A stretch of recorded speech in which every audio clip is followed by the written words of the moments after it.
అయ్యప్ప పులిపాల కోసం అడవికి వెళుతున్నప్పుడు ఆయన పెంపుడు తండ్రి రాజశేఖర మహారాజు పరమేశ్వరుడు తన పుత్రునికి తోడుగా ఉండే విధంగా ఆయనకు ఒక ముక్కంటి కొబ్బరికాయ దానితో పాటు కొన్ని ఆహార పదార్థాలను ఇచ్చి పంపించాడు. దానిని అయ్యప్ప ఇరుముడులుగా కట్టి తనతో తీసుకువెళ్లాడు. దాని తాత్పర్యమే మనం తీసుకువెళ్లే ఇరుముడులు. ఇరుముడి అనేది నేతగుడ్డతో కుట్టబడిన 2 భాగాలుగా ఉండే సంచి. భక్తులు భక్తితో తలపై మోసుకు వెళ్లే ఇరుముడిలోని ముందు భాగంలో పసుపు, కుంకుమ, వడ్లు, అటుకులు, మాడిగ పొరతో అమ్మకు దీపం వెలిగించేందుకు బత్తి, నూనె, తర్వాత ముఖ్యమైన కానుకైన నేతి కొబ్బరికాయ అంటే అయ్యప్పకు అత్యంత ప్రియమైన నైవేద్య పదార్థమైన ముక్కంటి కొబ్బరికాయను తీసుకుని ఒక కంటికి రంధ్రం చేసి అందులో ఉన్న నీటిని తొలగించి తర్వాత కొబ్బరికాయను స్వచ్ఛమైన నేతితో నింపి తీసుకువెళ్లేదే నేతి కొబ్బరికాయ. అయ్యప్ప హరిహరుల సంగమంతో జన్మించినవాడు. ఈ తత్వాన్ని నేతి కొబ్బరికాయ తెలియజేస్తుంది. కొబ్బరికాయకు 3 కళ్లుంటాయి కనుక అది శివుని అంశగా భావించబడుతుంది. మహాలక్ష్మి శ్రీపతి హృదయంలో నివసిస్తుంది. ఆ విధంగా గోవు అంశ అయిన లక్ష్మీదేవిని తన హృదయంలో నిలుపుకున్న మహావిష్ణువుని అయ్యప్ప తల్లి అయిన మోహిని అవతారానికి ఆవు నెయ్యి ప్రతినిధి అవుతుంది.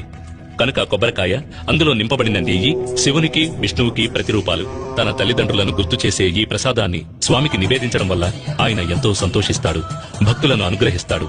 ఇరుముడిలోని వెనుక భాగంలో పసుపు, బియ్యం, పప్పు, బెల్లం వంటి పదార్థాలు ఉంటాయి. అడవి మార్గంలో నడిచి వెళ్లే భక్తులు ఈ పదార్థాలతో దారిలో వంట చేసుకుని తిని ఆకలి తీరిన తర్వాత ప్రయాణాన్ని కొనసాగించడానికి ఇరుముడిలో బియ్యం, పప్పు వంటి పదార్థాలు తీసుకువెళ్లాలి. అయ్యప్ప దర్శనార్థం వెళ్లే భక్తులు తల మీద మోసుకు వెళ్లే పదార్థాలు ప్రయాణంలో కొద్దిగా తరుగుతున్నట్టు వారి అహంకారం కూడా తరిగిపోవాలి. వారిలోని అహంకారం, పొగరు, కోపం, ద్వేషం, అసూయ వంటి దుర్గుణాలు అన్నీ వారిని వదిలి వెళ్లిపోవాలి.